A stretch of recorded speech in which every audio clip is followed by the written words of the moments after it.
Sarah, I didn't get a chance to see what you'd responded to my comment. Which comment did you respond to? The comment about talking to journalists. I think that's such a good idea. So for context for anyone in the workplace group on this conversation about norms change, Julia had suggested talking to journalists who cover sexual misconduct and asking them about kind of their perspective on how the culture around that has changed in terms of, attention and resources that people are willing to put towards it. Would they have, or now I'm speculating, how would it have been reporting on a story like this 10 years ago versus now? I think that would be a really, really fascinating. Yeah, it just occurred to me because, I always thought it was really curious that, we have this pandemic, but at the same time, we've got all these reports of family violence. Yeah. Not that there's reports of family, but there's actually somebody's put it in the paper. I mean, I was just astounded. And then the next stage of that is certainly in Australia has been the reporting of the how COVID has impacted women's workforce participation, right. And then adjacent to that is the commentary around the impact of federal stimulus packages and how they've been unequal in their impact on women in the workplace. So all of this has been in the mainstream media, and I've just been astounded. Not only female journalists, it's been in the economics pages. Right. It's been in Bloomberg. So anyway, so I just thought it was a sort of an interesting thing. Journalists don't write what they can't get into the newspaper, and they're not running around creating stories for no reason. So also, just sorry to jump into, maybe also see that there are studies showing how communications and how media influence social norms change. So going to talk to the journalists themselves, but also going a bit further and see if, I'm sure there are studies showing that. And it's probably very different in different parts of the world, I would imagine as well. Yeah. I dropped a note in the chat about the Fuller Project on International Reporting, which is started by a group of New York Times and Washington Post women reporters who've reported mostly from Afghanistan and Iraq, but have expanded. They're also a Blue Shield of California fund grantee. And I bet just a quick conversation with them about this topic would be really, really interesting. Yeah, I agree. Yeah, they've been putting out, they're a lot of the things that they've been putting out, especially, always their output is incredible, but the COVID work has been really, really valuable. I've been turning to it all the time. So I know we are expecting a few more people, but I know that not, I don't know if people will join. So maybe we'll get started and see if people do join. So thank you everyone for joining this conversation about, there's Mendy, this conversation about norms change. We're very, very excited about this conversation because it's related to a kind of a big idea that Criterion has been working on for a while. And so this is a kind of opportunity for us to put it in front of all of you and have you, poke holes in it, think about next steps, kind of gather expertise from all of you about it. But we'll start as we usually do with an acknowledgement and a reminder. So if everyone can lift their hands off the keyboard and if just take hold of your own hand in whatever way feels comfortable. So just a reminder that, we are not alone. We have power in our hands. As throughout this conference, this is not a light topic. And in this conversation, we will be intellectualizing and abstracting a set of very real experiences that are happening now and have been happening for a long time. These discussions may trigger a wide range of emotions we know that in this room, statistically, there are survivors of gender-based violence, and we all participate in political, social, cultural, and economic systems that give permission for and facilitate violence. One statistic I thought was particularly relevant to this conversation, we know that outbursts of violence, from psychological harassment to homicide, happen in workplaces in every country every year in the tens and hundreds of millions, and disproportionately affect women, though they affect men as well. So if we can have a moment of silence just to acknowledge the violence that has happened, the violence that's happening in this moment somewhere to someone.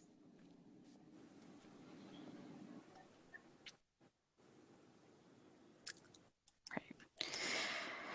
So now reverse your hands and notice the difference, if you feel any.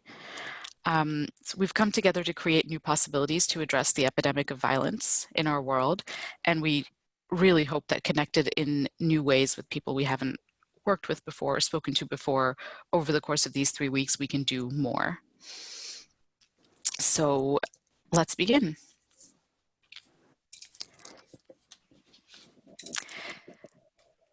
So we'll start, as we often do, with just an opening question, and if everyone could, I don't know that everyone knows each other, so if you could just introduce yourselves really briefly, and then the question that we wanted everyone to answer is, this is a conversation about norms change, and I think norms change has been coming up a lot over the course of Convergence so far. So would love to hear, what are you bringing from other conversations that is connected to norms change? Any thoughts, any ideas? Or if this is your first Convergence conversation, what perspective or questions are you bringing from your work or your life that's related to norms change? So I'll just drop that in the chat. So anybody, feel free to jump in. I can start. Hi, I'm Laura Somoji. I am based in London. I'm Brazilian, based in London. I know some of you, Mandy, Mathieu, Tia, and Christina. I work for a private foundation called the Humanity Foundation. It's a Swiss foundation that does fund work on prevention of violence against women, among many other things. And I think what I bring, and it's something that I've been trying to learn more throughout my career, which was not only on gender-based violence. I started working on gender-based violence 3 years ago, is how interventions that are aimed to change social norms can start from bottom up and within the communities, because I think we're talking about, when you talk about decolonizing development, etc., I think who has the right and the authority to go to different communities and say what you do is wrong, based on, I don't know, faith, religion, whatever is the reasoning for the gender-based violence behavior, gender-based violence behavior. So how to tackle that? Because we need to work with people from the communities who need to recognize that's a problem. But we see it as a problem, they might not see it as a problem. So for me, this conflict between who sees it and who should be working to make the change, I think we need to explore more of that. Right. So it's a pleasure to be here. It's my first conversation. I was on holidays last week, so I'm super excited. Thank you.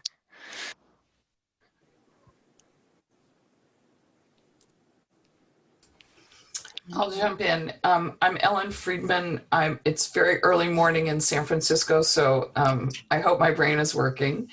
I also run a private family foundation based here in San Francisco, but that actually focuses quite a lot on issues of narrative change and culture change, particularly with a focus around gender.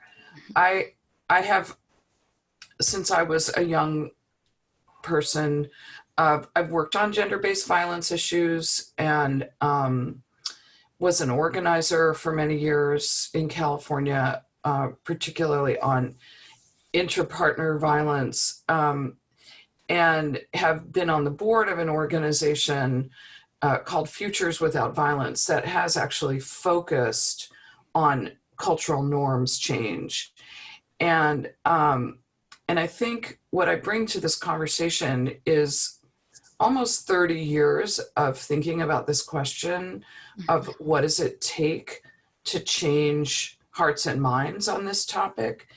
And while I think there's been some progress, I am actually kind of flummoxed by the challenge of what it would take to do real culture change on gender-based violence. That the very deeply rooted and sometimes unconscious misogyny that runs through the air that we breathe is really hard to unroot. And so that's led me to a belief that whatever strategies we employ, we need to look at an entire continuum from interpersonal to cultural of interventions. We need to start at a young age. We need to really look at how do you teach respect, kindness, empathy, and how that's done in schools, in families, in the images we see, in the leaders that lead us. And I'm really, really, really struck by what a universal challenge that is. Doesn't mean we shouldn't do it. It's just, I think it's more complicated in some ways than we often give it credit for. There's not one solution. Right.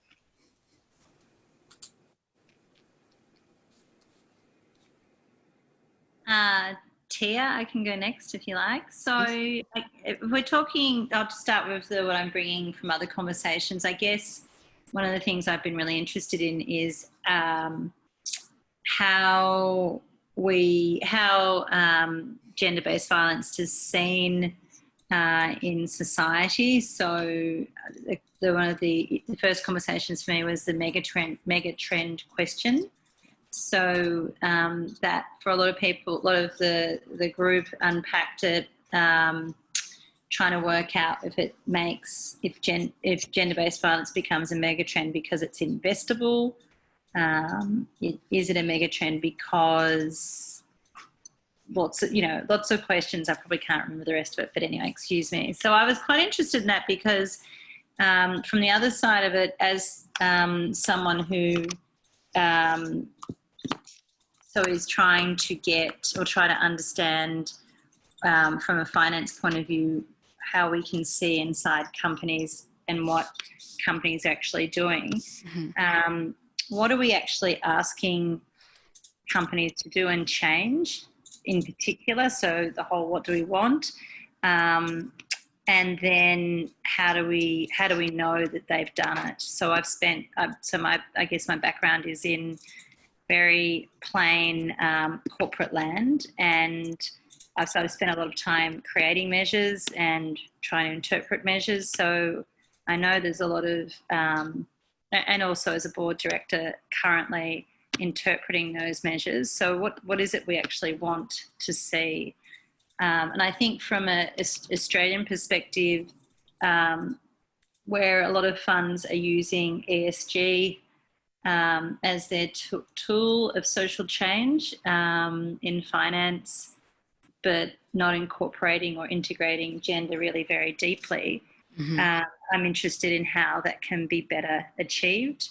Right. Even though ESG has a lot of imperfections, it is, needless to say, a very popular tool in ethical investing, so-called.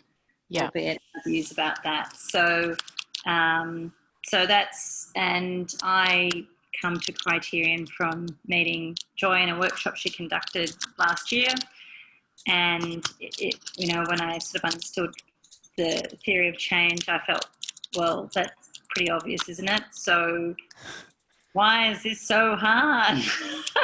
And since then, my collaborator Vicky and I have been really committed to field building in Australia and to working with Criterion any way we can. So, and we're both jazzed to be here from Melbourne. Oh, Vicky's in Sydney, lucky her, because we don't think we might be able to make it to Connecticut. So this works for us in a way. That's great. Julia, I wonder if, I don't know if everyone in the room is fully familiar with ESG. I wonder if you might give just a quick explanation of what ESG is and how it's kind of incorporated in financial practice. Okay, so this is going to be quick because I don't know that I put too many words in a sentence, but thank you. You know, I guess there has been a movement by finance professionals, and we're talking about investment managers, to try and respond to social change around ethical investment. And one of the tools that's been used is that you so-called screen or check out investments for their around certain indicators. And there's 3 buckets of indicators. There's environmental, E, social, S, and G, governance. So gender specifically is most often considered in the G, not G for gender, G for governance. And as you may have heard Joy opine really loudly, that indicator for gender is, and it's really not necessarily named that, it's named a diversity indicator, and that's women on board. So there may be gender considered in the S. If we talk about Australia, we have legislation around modern day slavery. So there might be some unpacking around the supply chain there. But in essence, so the fund manager goes, okay, here are all my investments. I've bought some data from MSCI or another big data, Standard & Poor's, for example, and they give me a whole lot of indicators of what these companies are good at, and then I rate them, and then I decide whether those investments are any good or not. And that also has some implications which we could go into, but we don't need to. So that's a very popular way of investing ethically, so-called, and investors are getting more keen on that. So pension funds very commonly will use that way of investing to show that their investments are good, socially good. Good investments, right. Yeah, all the rest of it. So yeah. Great, thank you. I might point out that most private funds in Australia do not. So my particular view would be that they're quite behind in that, but another conversation for another day. Yeah. I hope that was useful. Yes. Yeah, thank you. Can I ask just for some clarification on the S of the ESG, social, and how that's differentiated from governance? I would love to ask an expert. Yeah, so social inequality is the S there. Yeah, and so it's social inequality. Okay. So yeah, we could, you know, that's another 3 days conversation, but yeah, and whereas, you know, that's why we need to integrate gender more fully, as we all say.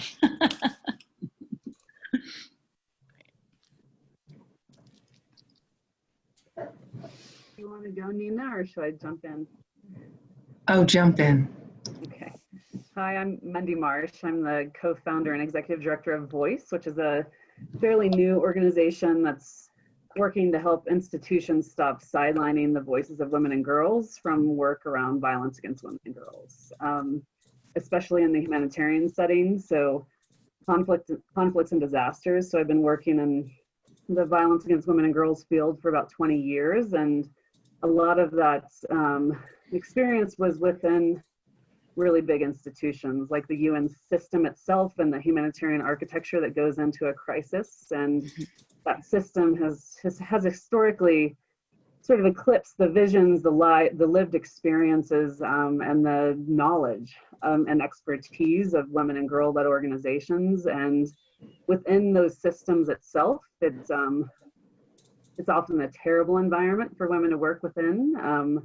It's a very punishing system. It's Sexual harassment and abuse against women and girls within the system is very rife, and it's very hard to get big institutions to focus inward on the risks related to how their houses need to be reformed when they are mostly concerned about reputational risk. They're much more likely to listen to women inside their organizations who are experts when they're talking about their beneficiaries or these people over here that they're aiming to support, rather than to also reflect on, if they don't get it right in the house, they're never going to get it right anywhere else, right? Because that norms change has not been generated, right? Like, just being concerned about reputational risk means that you're not going through the process of change as an institution that's required to actually care and get to where we really need to go in relation to addressing violence against women and girls. And so I really think there's a lot of work that we can do. There's a lot that we can use within that in terms of sort of a, whether you want to call it kind of a carrot or a stick approach to fostering norms change, but there's a lot,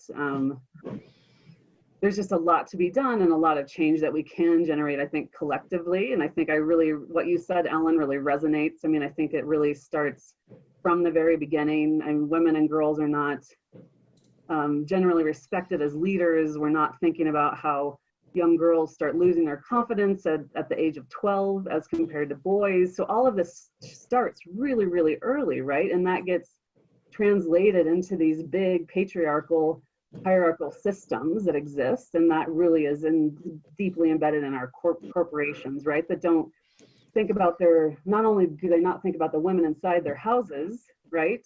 And the fact that it's very hard for them to get to the top leadership positions, but they're not thinking about their consumer base and the lived experiences and the range of violence and undermining that their consumer bases actually experience, right? So there's so much in there that we can unpack together, but clearly I am, it's my life's work, and I'm really excited to actually be connected with folks like you so we can really start having some of these, they're challenging conversations, but wow, they are conversations we really need to have.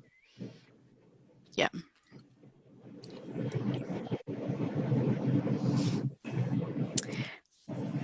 Go for it, Chris. Yeah. Yeah, I guess I'd like to put the idea out there of normalizing unusual partnerships. I guess in part because, well, first of all, I'm Chris Anderson. I managed a foundation, a public foundation based in Minneapolis for 25 years. 15 years we've been working on this topic of elimination of gender-based violence, first through grant making, then through investments, and also through other forms of programming. I also sit on an advisory committee of Criterion.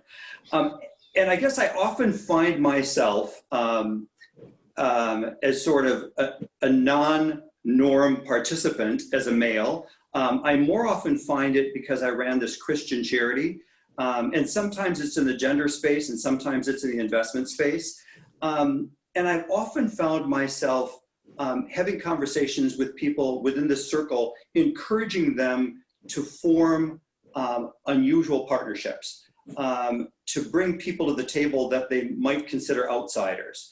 As I've asked to be considered to be at the table in different circumstances, sometimes related to this topic, sometimes just as representing a Christian charity, sometimes as a Midwesterner or as a white person. But I think it's difficult to normalize this topic if it's ghettoized. And I think there's all kinds of ways that we can look at creating unusual partnerships with people that we might consider to be the other. And in conscious or unconscious ways, we keep them in their otherness as we pursue this topic. And I'm not sure it's possible to normalize this topic without having an incredibly diverse partnership at the table. And I'm not just talking about race and gender, I'm talking about politics and any point on any demographic scale. And I guess what I remind myself when I'm trying to solve a problem in the area of philanthropy is to get my head outside of philanthropy and to look at other models that are occurring, whether it's in technology or the environment or healthcare, to try to get to the best ways to look at or crack the nut on a problem. So I guess it's a challenge for all of us, and it's not just in this space, but in all spaces, to look for ways that we can normalize this through the participation of people who wouldn't normally have a place at our table.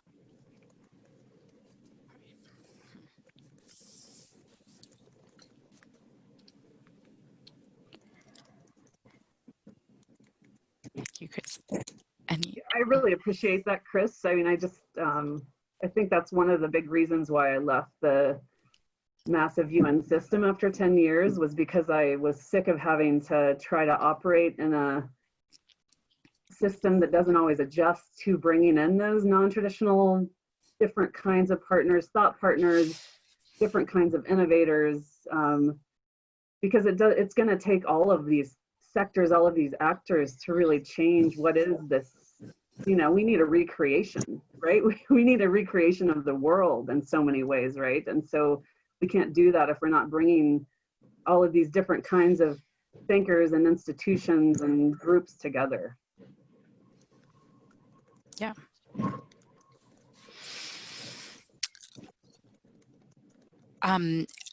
Anyone else? Nina, Kalia, Elias, or Mathieu, anyone want to jump in?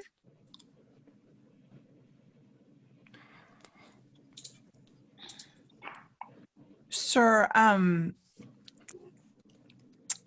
I think it's the experience that I have. I work in digital identity, and I've been working on facilitating the emergence of a new layer of the internet for people. But in that, as you can see, my handle that I put in my chat box is Identity Woman, and I got that name because I was well, it's funny. Everybody needed a cute name for their blog in 2005, and I was the only woman I'd ever met in a meeting about the topic area, and it kind of stuck. But so I think, you know, how to change. I like that you're bringing up the culture of the institutions and not just the affect of the work, because I think those things are really connected. And I've been, you know, in my own work trying to get the communities and institutions that I'm a part of to think about how they change and are more welcoming, but I'm still usually the only woman in the room. So I don't know if I can. I'm trying, but it's hard. So those are my thoughts. Yeah.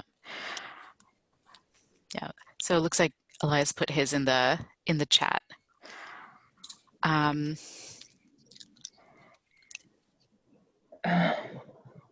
don't work in this space, so I feel like an interloper, but it's great to listen to everyone talk about it. And I really, really like different innovators and setting the table very broadly to the people who have spoken to that. Culture change, you know, getting people in communities that are very different than ours to think about this and to be proponents of these norm changes, starting young. So all of it resonates with me in the work that we've done. Nina Weisberg, by the way, Weisberg Foundation, I'm a trustee of, and I also sit on the Criterion board. So a champion of the work, and I'm very impressed with the conversation. I probably just wanted to jump in with one more sort of interesting framing, was that so curiously through the pandemic, I also sit on the board of so the state government of Victoria established a prevention organisation. It's a statutory authority of the government, and through through the pandemic, I guess one of the things that's come up is that the role of gender equality in economic policy and that is a driver to improve gender equality through society and with the end game, of course, to try and reduce gender-based violence. And that I know, and this is considering what you've said, Chris, is such a foreign concept to so many people. The Minister for Women in Victoria has shared with us a lot of her experience in talking to Treasury officials about this concept. And I guess it really, I mean, I know that would be really foreign concept for them, but for me, it's been one of the points of the pandemic is it's meant that there are a lot of parties that have been able to meet that otherwise wouldn't have met. And I think that's been great. A step in the process, no doubt. Still a long way to go. But I think that's been really valuable as well. And to my point about articles about the economic impact on women being unequal in the newspaper, and also an really interesting point that the general public are reading this too. So hi Mathieu, do you want to jump in? Hi, Chair. No, just to introduce myself, Mathieu Haro. I'm working for the Caring Foundation, which is a corporate foundation. And we have been working for 12 years now, supporting organization work combating violence against women. And as a corporate foundation, our perspective is exactly the same that has been already mentioned, that how to fill the gap between specialist organization and the corporate, in our case, the corporate world. We are trying to involve other companies on this issue. We are trying to engage the employees of our group on this issue. And yeah, a big challenge is how to change the perception that the grand public can have on this issue that sometimes is seen as a specialized issue and an issue only addressed by activists. So that this is, I would say, a real challenge for us. Yeah.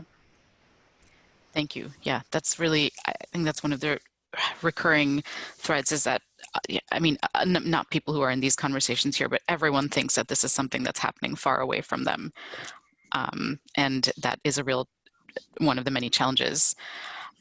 So Mandy, did you want to jump in? I think that's so interesting, Tia, right? Because yes, there's a distancing, right? I mean, we talk all the time as a team that people are in complete denial. It's completely convenient to pretend like these issues are very far away. Right. But everyone knows someone, right? If it's not themselves. So why is that, right? Like, and how can we crack that, right? Because there's no one really, at a certain age, there's no one in the world who could say that they haven't known someone intimately, potentially, who has experienced this either inside of a corporate institution itself or beyond that. So I just think it's something that we really need to keep thinking about, right? Why that is and how can we generate change around that, right? And help people see, wherever they are, how do we help people see that they are in this, right? That corporates are in this. This is what these problems, we can give them all kinds of data, right? So how do we help them see that they are part of this, no matter where they sit, right? If they're in a corporate institution or not. You know, Mathieu, it would be great to hear about your experience just in being in a corporate organization that actually is taking this seriously, right? Like, how did that happen? Right? Because I think that's really unique. And or if they see, like, as we think about engaging in corporate work, people are going to look at our website and be like, oh my God, they are way too feminist, and they are risk. They are risk because they are talking about violence, right? So how do we break this down in a way so that people can see how it relates to who they are and the work that they do, no matter what kind of work that is? So I think that really goes to Chris's point about these unusual partnerships, because I think what happens is we often will stay in the silo that we're most comfortable in, where we're knowledgeable. So I know when I first started sitting at tables talking about investment strategies, I felt completely out of it. I couldn't follow the conversation. I didn't want to sit there because I didn't like not knowing something.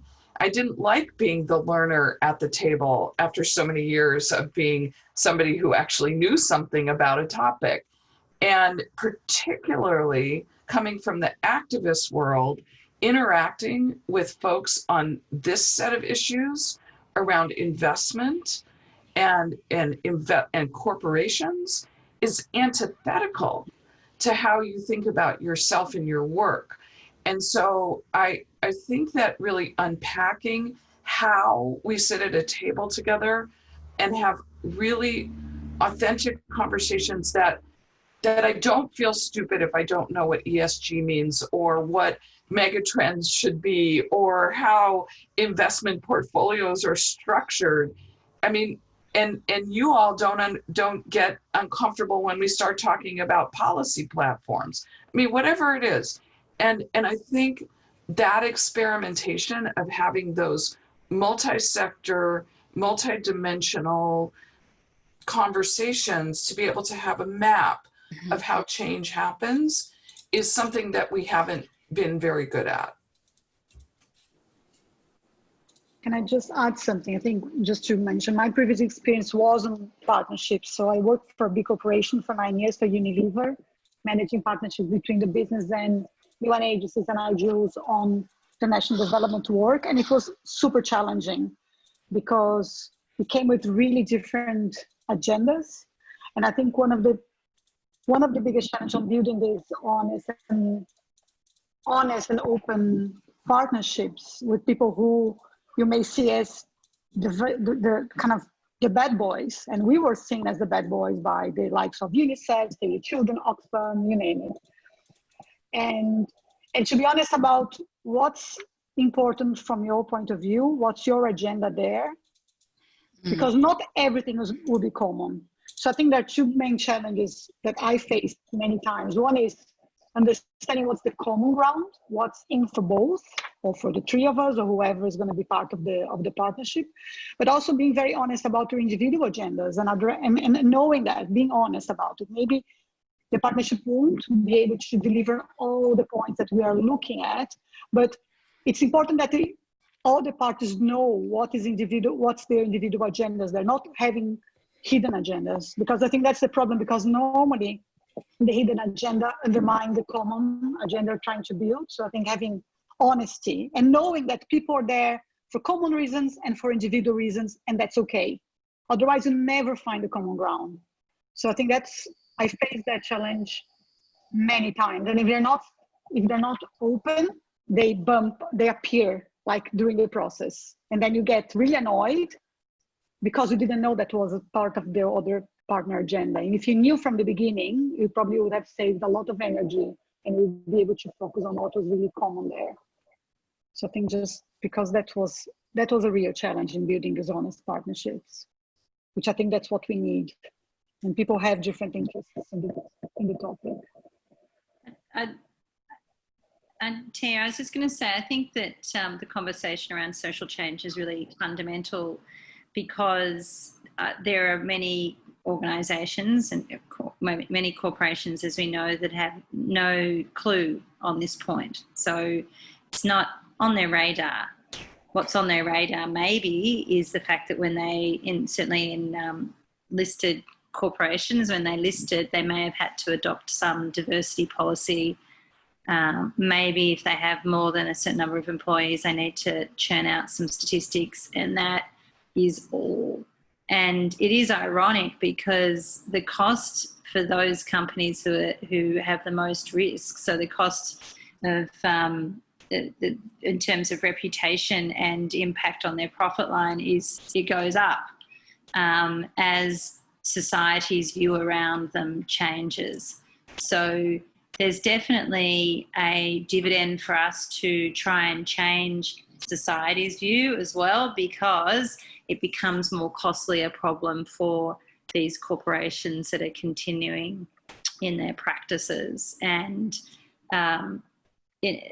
finance is useful in that, in the way it shapes the risk, but it's sort of not in a way, because bad companies are not often selected by positive screens and ethical screens like the one I've just selected. So a badly performing company in gender equality terms wouldn't necessarily be selected for investment. So that means they're going to miss out with direct involvement by an investment manager. I don't know if that's really relevant at this point, but yeah, finance doesn't have all the issues. Yeah.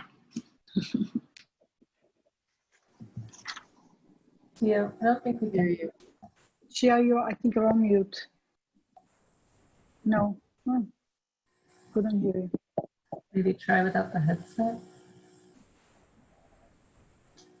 No. No? No. There you are now, yes. Sorry about that. Ooh. Sorry. Yeah, Julie, I was just saying, no, that's extremely relevant. That's actually sort of very related to the kind of hypothesis that Criterion has sort of come up with on the kind of connection between culture change and investing in market risk that I was going to kind of put out to the group. But Indrani, did you want to just introduce yourself and just, we were just going around and saying, what you're bringing to the what are you bringing from the convention sessions you've been in so far? What are you bringing to a conversation about norms change?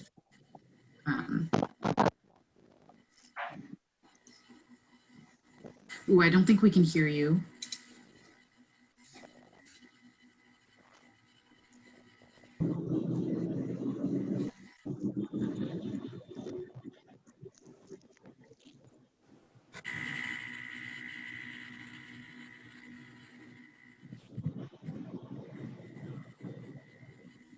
You're on mute right now.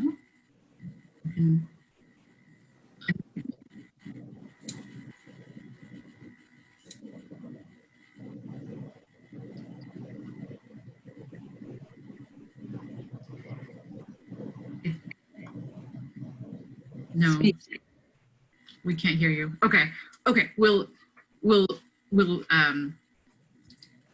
on. Then you can jump in when you can. So what Julia just said, I think so much of what you all are saying is really connected to this the way that we've been thinking about this conversation. What you said, Chris, about new alliances. So essentially, what happened about 2.5 years ago is a very large pension fund came to us. So pension funds are very large investors that invest in a huge number of public companies. They have a public equities portfolio and at really large scale. And they came to us and basically, we're seeing all these people having these Me Too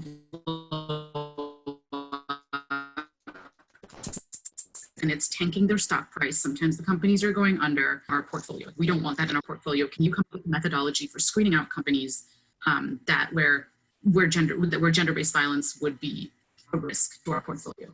And so we said, sure, we think we can do that. We thought it would be straightforward. And we spent a lot of time kind of looking at, company level factors, or do you have a sexual harassment policy? And then we saw that is not actually really correlated to violence happening or not. Do you have gender equitable leadership? Well, sure, that makes difference, but that's also not the kind of race. So after a lot of research and really studying the patterns of what had happened to companies that had experienced this issue, we came up with the following sort of hypothesis and theory of change. So one, that gender-based violence inside companies is a risk to companies. we have, you know, and the kind of evidence of that is that we've seen at least some companies get in real trouble because of gender-based violence. So one, it's a risk to companies. Two, it's a chronic risk to companies, not an acute risk. And by that we mean most companies are experiencing violence in some form. It's pretty consistent and have done so for a long time. So, but it's not the violence itself happening that is the risk to stock price, because the violence has been happening for a long time and is happening everywhere, and not every single one of those companies is getting into trouble for it. And so the third part of that hypothesis is that it's norms change related to the kind of perception and tolerance of that behavior that turns that chronic risk into an acute risk. So it's not necessarily the behavior happening isn't what is the investment risk. It's how people perceive that behavior, who decides it's a problem, when it gets exposed, what the kind of cultural environment around that behavior is. So I'm just going to drop that kind of three-pronged theory into the chat. And so this, I mean, what this led us to was, oh, it turns out it seems like there's actually a really crucial connection between culture change and norm change, and a fundamental part of market risk analysis for investors. That actually kind of perceptions of gender-based violence, kind of all of that is actually really closely tied to a whole set of risks that people are now increasingly seeing as a risk, because we've had a lot of public instances of this being a real company risk. And so I haven't really seen anyone sort of connect these two things that feel as far away from each other as possible, kind of cultural norms on gender and investing market risk. And so we started to think about, well, what would it look like? You know, how do you then how do you get finance to kind of see this, to see that that this connection exists, and that it's kind of actually very relevant to finance to understand gender norms, to understand how norms change and shift, and what kind of data they need, what kind of research they need. And how do we then, you know, what would it take to create a methodology for actually predicting that, the way that analysts in all different walks of finance are constantly, you know, creating very complex methodologies for understanding the potential market risk in a specific country, in a geography, in a sector. So what I wanted to do in this conversation with all of you is kind of, you know, break apart this hypothesis, put it back together, unpack the different parts of it, and you know, think about, you know, does this make sense to you all? What are kind of cultural norms?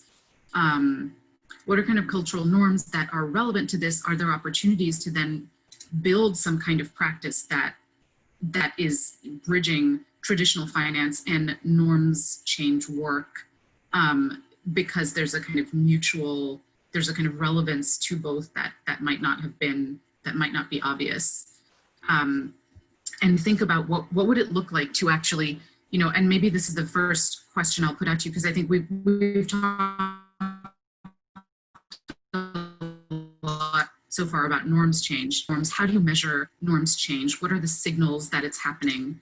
And, you know, if you were presented with an institution saying this to you, you know, help me figure out the next Me Too blow up in my portfolio, how would you begin to approach that question? So just reactions, thoughts, questions about this? Yes, Indrani, go for it. Can you hear me now? Yes. Yeah, that's because I have a young person in the house who could help me. The very basic norm change grounding, I see it. So taking it out of the workplace and bringing it home. Yeah. I see it at home. When I started the work in the foundation, my husband said, it's not a thing, only uneducated, you're right, go down the list. 10 years on, the norm change that I see from my husband, who is a CEO of a multinational company, is that he opens his conversations with other CEOs with, do you know what my wife is doing? That's the very basic change, right? And now he's able to open the conversation with, do you know that my wife is training the armed forces on leadership as per gender violence? But that took me on with him one-on-one 10 years. So I don't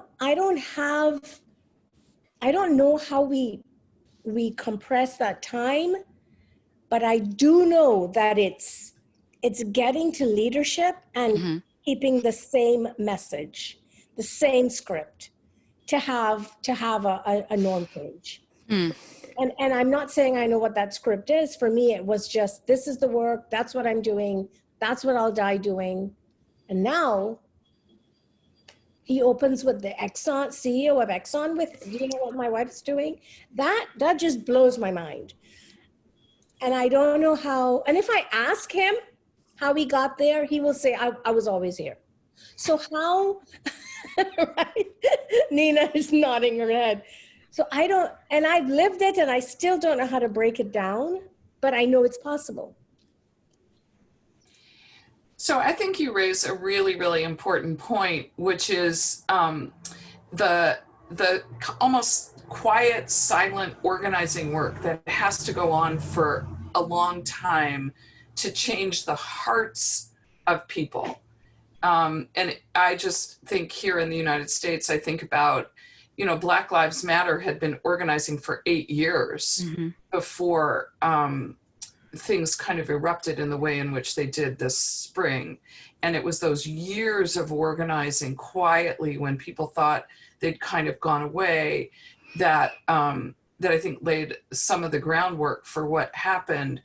But I think the other point that you raise for me is the tactic of naming and shaming, because I worry about that. And I think in the corporate space, many of us activists have found that to be quite useful because it is the risk that you identify, but it doesn't at the same time do the heart-based change that needs to happen at the individual level, so that we run the risk of the naming and shaming forcing companies to make changes that then are resented by leadership and they don't stick. I love that. Right. Is there a way to name without shame? Yeah. Well, I think maybe that's one of the questions, you know, but, you know, having worked on issues, say, about fossil fuel divestment, which is something our foundation took on very, very early, shaming was critical. Yeah. Because people didn't want to change. They didn't want to look at the data. They didn't want to assess the risk because too many people were making too much money. So I think we have to figure it out, because the data in the finance sector is actually so compelling about the financial implications of gender-based violence. So that's why, back to Chris's point about the unusual partnerships, we need to be talking about these issues and strategies in a multi-sectorial fashion. Just to ask just one other point, the interesting thing about sexual harassment inside an organization is that often, and certainly in the past, it's been the individual who's been, I suppose, their individual liberty has been imposed upon should they commit sexual harassment. Whereas, and I sort of thought about that and I thought, well, we've got group behaviour versus individual behaviour. It seems that individual prosecution has not necessarily been a disincentive for the group, so maybe it actually should be a broader, it should be really the company or the organisation that receives the censure on this point. And that sort of happens with, I suppose, the reputational risk that companies take on. But maybe there needs to be something more legal, I'm going to say, rather than just action by the market. So That's just sort of one thought that popped into my head on that. The other thing was in an earlier conversation, someone had mentioned very intelligently that when you're tracking a trend, and in this case tracking norms, changes in norms, it's not just the incidence of the behaviour that's important to track, it's also the interest in that behaviour. And I think that speaks to the question or the discussion around newspaper articles. So that's another thing to consider. And sorry, that's not more eloquent. So just faded off a bit there. Yeah.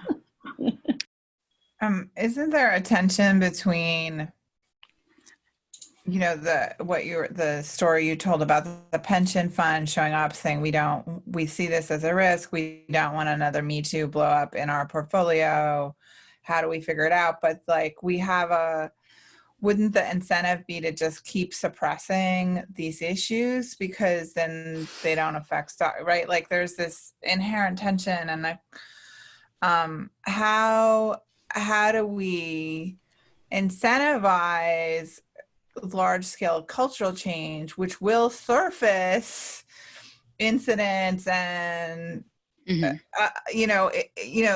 if you do it right, you'll find the stuff happening, which then creates the risk that you were trying to avoid. And is there another norm shift that needs to happen around institutions who are good at addressing their own internal, there's people who do bad stuff everywhere. Is your institution good at addressing those systemically or not? And if there is an incident and you're good at it, it should be fine, as opposed to, you've suppressed it so long, it's just become this giant thing. But there's a whole problem with, and I encountered this on a small scale with somebody who was a white collar criminal inside the university, and like the university did everything it could to hide this thing happening instead of holding the person account, because they didn't want Sacramento to come and like audit them. But it's white collar crime, just get it out and like send them to jail and like deal with it, because they're everywhere. But we don't want there's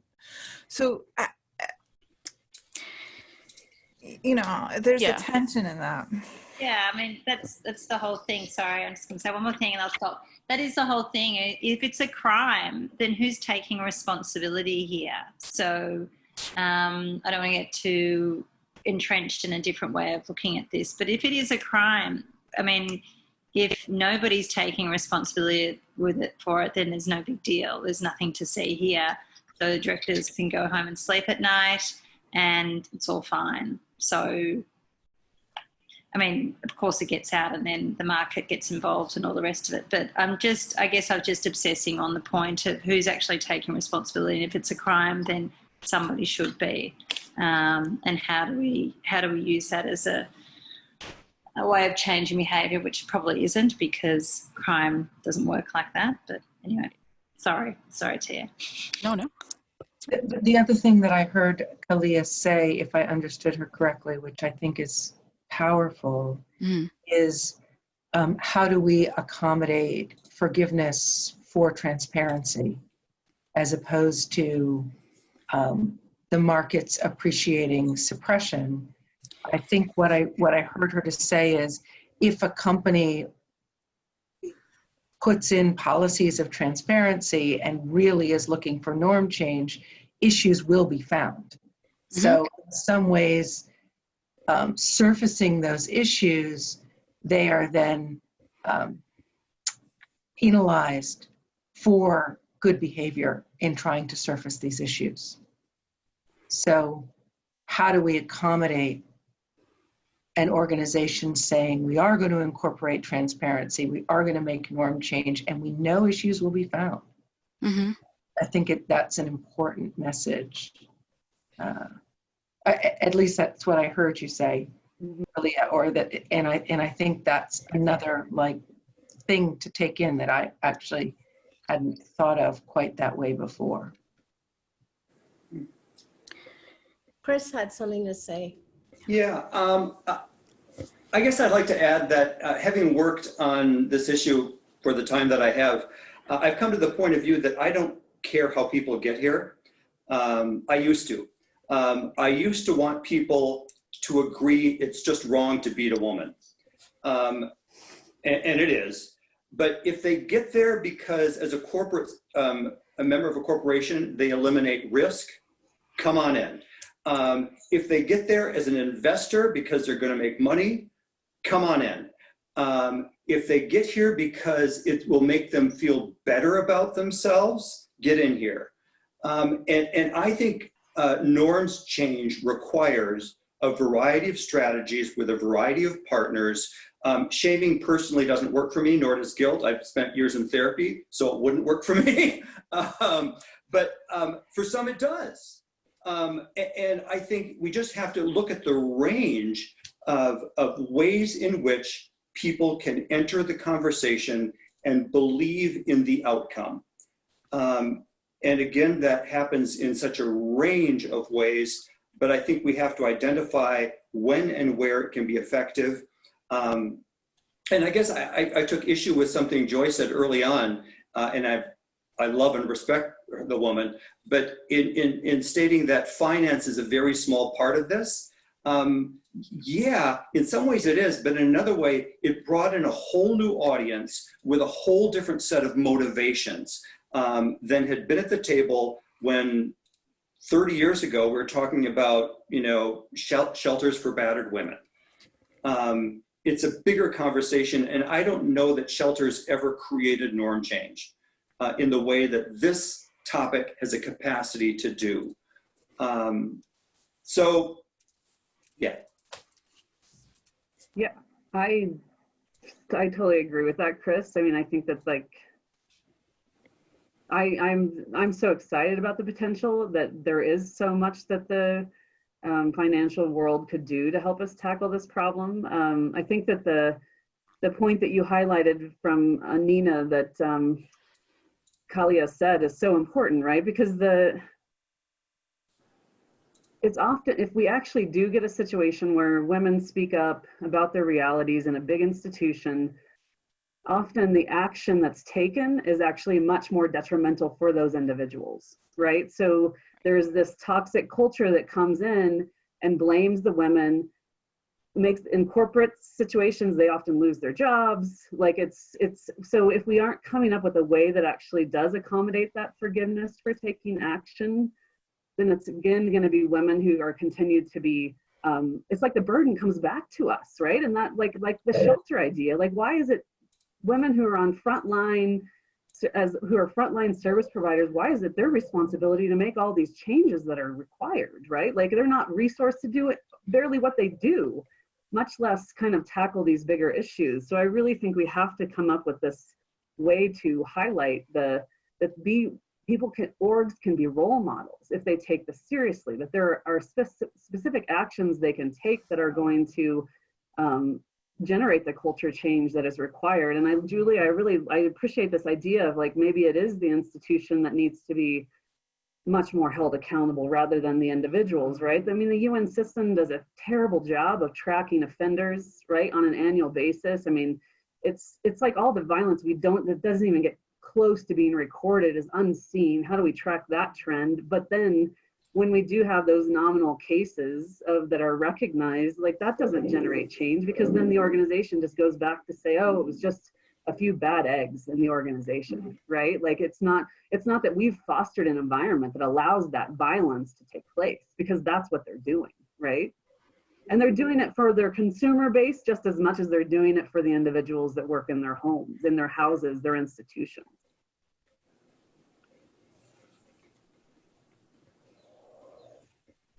Right. So, I mean, I think that like this question will come up any time you're having a conversation about finance and any form of social change. There will always be a kind of inherent tension in engaging a system that has been complicit in the harms that we are, trying to take on. And I think the reason, I think one of the things that is the opportunity is to kind of, I think it's less to, only appeal to someone's sense of self-preservation in a kind of purely cynical way, but also find places in which interests are aligned. And those may not be, those interests may not be kind of purely mercenary interests, but, kind of genuinely, where are there ways in which we are actually working towards the same ends, and these things, having certain data, having certain practices can be beneficial more broadly. So I don't know, I think that's an ongoing tension, but I think the other thing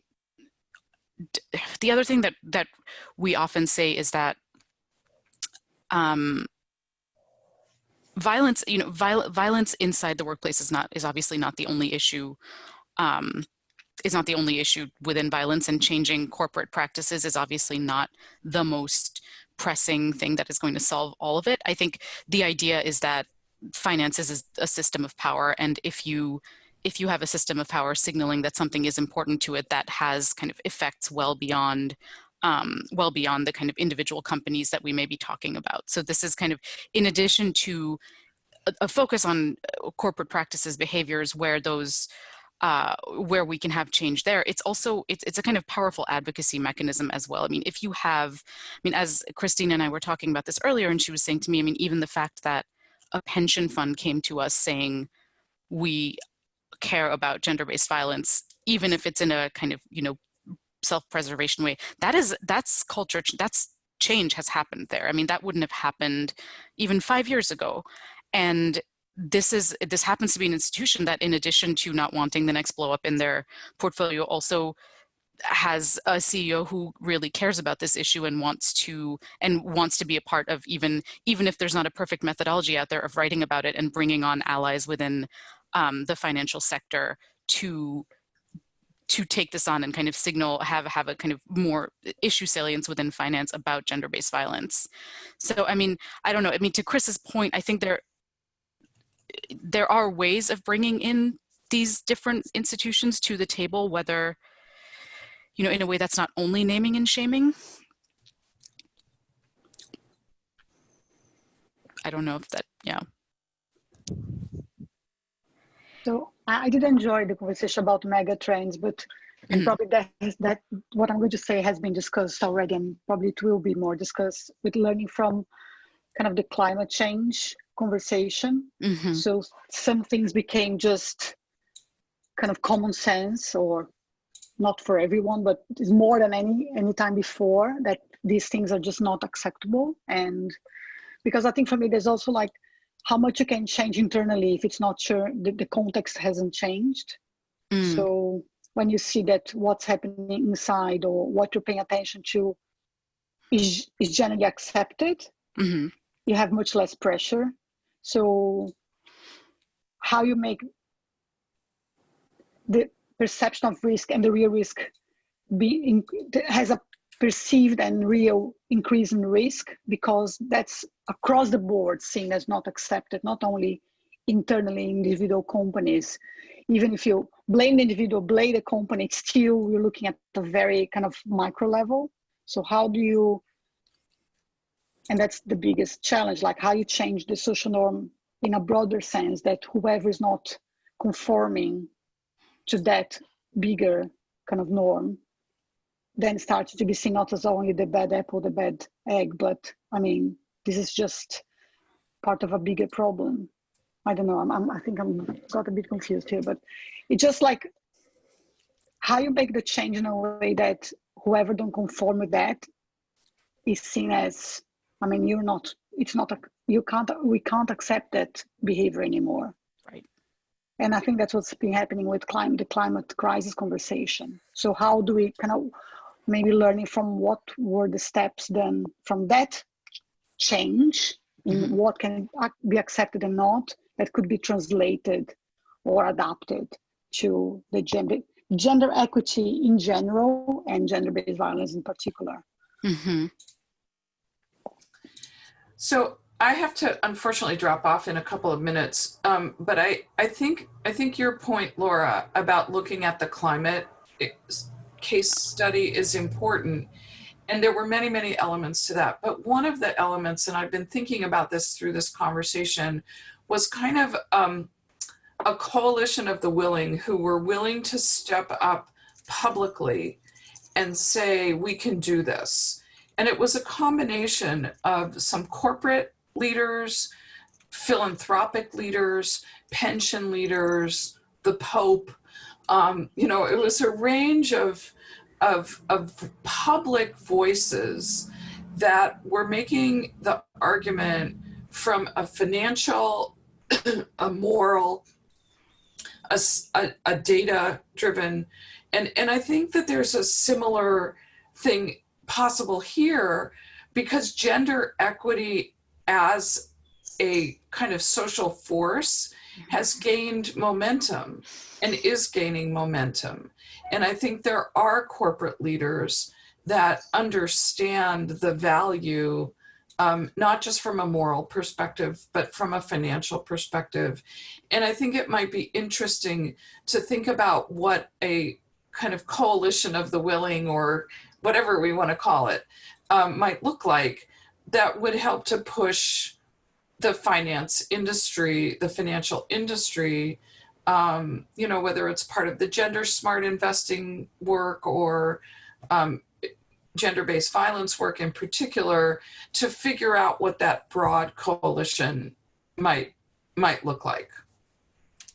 If I could just quickly affirm that with one small example, my mother, who would be 102 if she were alive today, years ago, when she had a mastectomy, was able to talk about it because Betty Ford talked about it. And that was so powerful for her. So I think, to your point, that spokespeople can make a difference in profound, but oftentimes in really quiet and subtle ways that are life-changing and life-saving. Yeah, I like that as well. I'm sort of envisioning, you know, a letter in the New York Times where a ton of companies sign on, you know, or a pledge that companies sign on to that says, this is an important issue to us from a social and a financial risk. I had a couple thoughts. One is, is there some sort of almost like Me Too amnesty that could be, I don't know, just the idea that you would create a norm that's like, look, like, let this stuff surface and we're all going to surface it at the same time and sort of emotionally munch it up and try and process it and sort of go like, and even go the other way. Like if you have a company of X 100,000 people and you don't have reporting levels at a certain rate, we know you're suppressing stuff. Like, how do we actually flip the script and kind of go, given the stats, given the culture, we know you should be having a certain level of reporting. And if you don't, then either you're radically super awesome in your culture, prove that to us, or, you know, like, some way of changing it so you're incentivizing the culture shift as opposed to the current suppression, you know, incentives. Kalia, there is a model for that. I was just thinking when you were talking, because when they tied the Title IX money at the universities to making sure that sexual harassment was adequately reported. Does everyone remember this? Mm-hmm. It was during the Obama administration. Mm-hmm. And all of a sudden you had universities and colleges coming out with large numbers of reports because for the first time there was a safe reporting structure in place. And I think the country understood that and accepted that. Just the way you're saying it, it was everyone coming out at once. And so I loved your language. So we got to emotionally chomp it up at once. And now it's a norm that if there isn't a certain number every semester of this issue, you know it's not working. The system isn't working because it's going to happen. And it's been reduced. Yeah, I think that's great. I have a question. With the Coalition of the Willing, does Criterion have a group of leaders that we could go to and say, hey, we're thinking about this, we're thinking about a letter. Would you be willing to be part of this? And we'll draft it. We just need you to sign it. Do we have some people who are highly placed for an easy yes? What I think about is our partnership with UNICEF.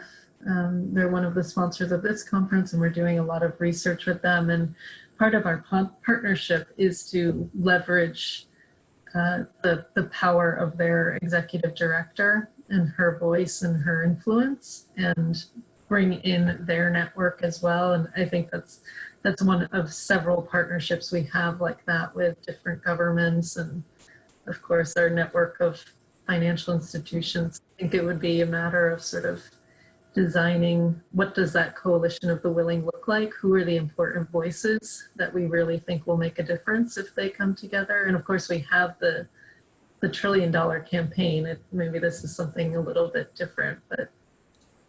Well, to Chris's point, yes, there are people whose voices are more likely to have weight.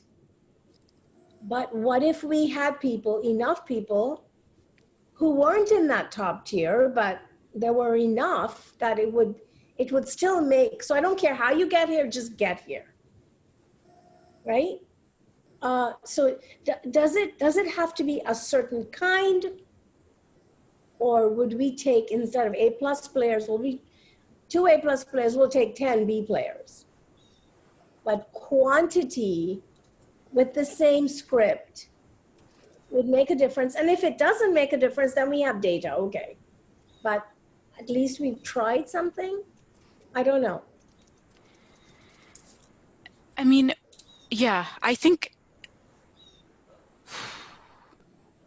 it's definitely, I mean, one of the things that one of the things with our $1 trillion campaign, right, it was having investors basically say, we care about this issue and we want ways to direct our money to impact it. And I think part of the reason that we wanted that intent to be signaled is because we need those ways to be created. We need financial products, we need the screens, there are not right now easy ways to move your money in a way that either divests from gender-based violence or invests in preventing violence. So I don't know that I really have a follow-up to that, other than I think we need those powerful voices speaking up consistently. And I think, I mean, with climate, at least, an entire financial practice also built up around both mitigating, divesting of fossil fuels and also moving solutions to clean energy. There was a kind of opportunity and risk play that a whole practice that built up that was investable. I mean, Chris, several of you can probably speak better to this than me, but I agree. I think all of those things are part of kind of moving the needle on having business and finance care more about gender-based violence and be at the table to kind of co-create solutions and investable solutions. And I don't know, I wondered, Julia or Chris or anyone, if you can, I'm just thinking with climate, there are so many parallels with climate, and I'm just wondering about whether, when all the attention, when kind of climate finance built up, how much of it was things changing and how much of it was people caring more about climate? Like how much of it was culture change around climate change rather than, the facts on the ground changing really fast? I'm curious about, that kind of norms and culture change influence campaign. I defer to Julia. I'm not an expert in investing for climate change. Look, I have really not a view on that, but I can tell you when I started to research this, and then I went to research climate change finance, the movement towards, and as a director, I certainly get subjected to lots of lectures about this. And I can say that, the real movement behind climate change finance started with money, started with, feet to the fire. And I think moving along that was I guess, looking outside. Oh, okay, there's a hurricane or whatever. I think helped to move things along. And I think that plus the youth of today, I have a 12-year-old, so I have a good insight into the youth of today, so-called. I think a lot of those, I think it was a momentum push. Yeah. And I want to talk, I raised the point about looking out the window, because I think in all of this, and we had in our megatrend conversation, as well as when we ask investors to look at gender-based violence, and we ask finance to consider how to change that, what are we asking them to change? What are we asking them to look at? Right. And finance people, population get all squidgy about that. We're not talking about hurricanes and tsunamis, as unpleasant as they are. We're talking about events that damage people's lives and sometimes kill them. So it's a different thing. So that would be the view. I'm sure there's lots of ins and outs, and I think also, as Joy would say, climate change is a very broad arena. Renewable energy, I'm sure, has a different path, as does sustainability, has a separate path, as does biodiversity, water, etc., etc. They all have different paths. Right. And maybe we would feel differently if we hadn't had a hole in our ozone layer not so long ago. Right. Yeah, I think just from my perspective, one thing that also drove the norms change around climate change is you have this other aspect where, yes, there's a huge risk that became very glaring, but there was also this huge opportunity to invest in innovation and clean technology. And to the point that now, if you've been fighting to keep oil and all these other things going, you've totally missed the boat on solar panels and electric vehicles and all of the innovation that's been coming over the years. So I don't know what that equivalent is of being safe, peaceful cultures. And it's definitely a whole other conversation, but I think there is something there as well, where it's not just focusing on the risk, but what is this other vision that you're investing in? Right. Yeah. Well, we only have a few minutes left, so I'm wondering if we can. Yes, exactly, Julia. What is the future to sell to finance? I think part of it is the future is changing, and you need to keep up with it, or it will hurt you. But what are you taking away from this conversation, and or what should Criterion do next about this?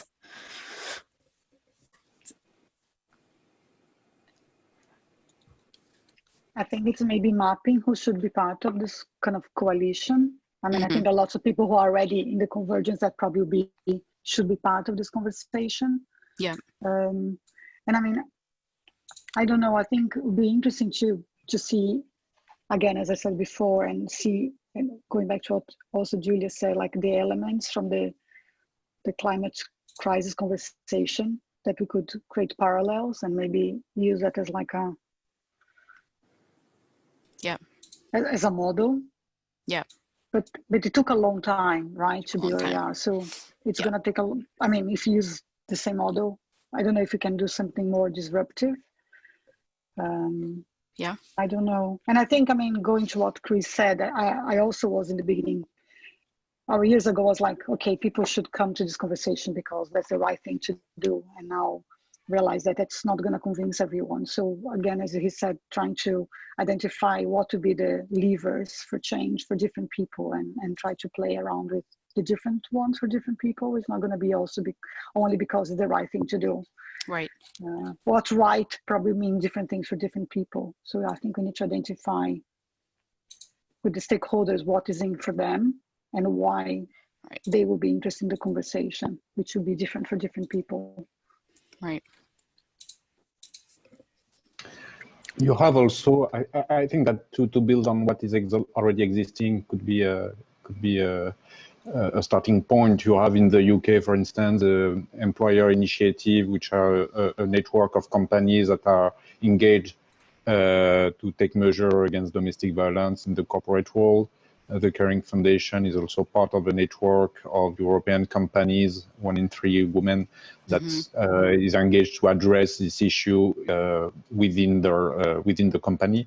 So I think that by building on this existing initiative, I'm sure that you can find already a network of corporate companies that have already started something, and then well, it would be interesting to structure it in a more global way in order to push the agenda. Yeah. So Tia, I think that just, and this probably builds into the sector and data conversation going on in another cloud, and that is that the lens that we've adopted is saying we need to have the type of conversation that speaks to the audience that we have. So if we want investors or finance we need to find what floats their boat. I think just to twist that around to say for Criterion, maybe it's about working out how we know that. How do we know what are the things that different groups of finance are going to, what is going to resonate with them. So whether that's finance people in different sectors or different types of finance people. I'm not very articulate. So we're talking about big investors, small investors, investors maybe from obviously different types of impact investing, etc. Maybe from Criterion's point of view, it's about understanding not just the principle, but then how to identify the lens to use for those different groups. And thanks. Yeah. I agree with that, and I think the mapping and the looking at those different groups and how you would bring them on board, or what would be the way to bring them on board, as well as looking at what are if we're going to bring a coalition together to take action on this, the fallout inside those the institutional readiness to actually speak up and out on this is huge, right? When I shudder a little bit about it being a org like UNICEF, Safe Space, that's the agency I worked for 10 years, because there's so much work to be done to make their being able to be accountable to it safe, right? Yeah. And I, consistently from UNICEF and other agencies have women who come to me repeatedly on I have a case, no one's listening to it, they're suppressing me, they're gaslighting me, and that it happens to women all over the world, right? And we know that, and so that readiness, there needs to be some sort of it can't just be that they're willing to be vocal about doing something and doing the right thing. It has to be that they're also putting in some immediate measures to make taking that step of being vocal and accountable and do it well, right? And to really take it seriously, because again, it's just going to fall back on the individuals that really suffer, right, already. Yeah. And so I guess that's part of your mapping. Who are those individuals that can help think that through and figure that out by group, right? Whether it's impact investing or whatever it is. Right.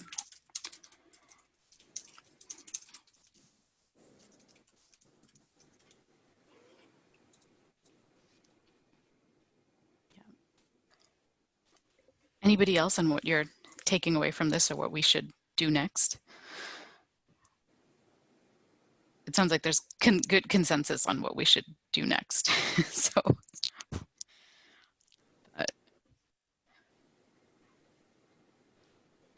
long list of notes, but it's 11:31. Yeah. Okay. Well, thank you so much, everybody, for joining. And I'm sure this norms change conversation will continue throughout this conference, and let's keep bringing it in. So thank you, and we'll speak to you all soon. Thank you. Great. Thank you. Bye.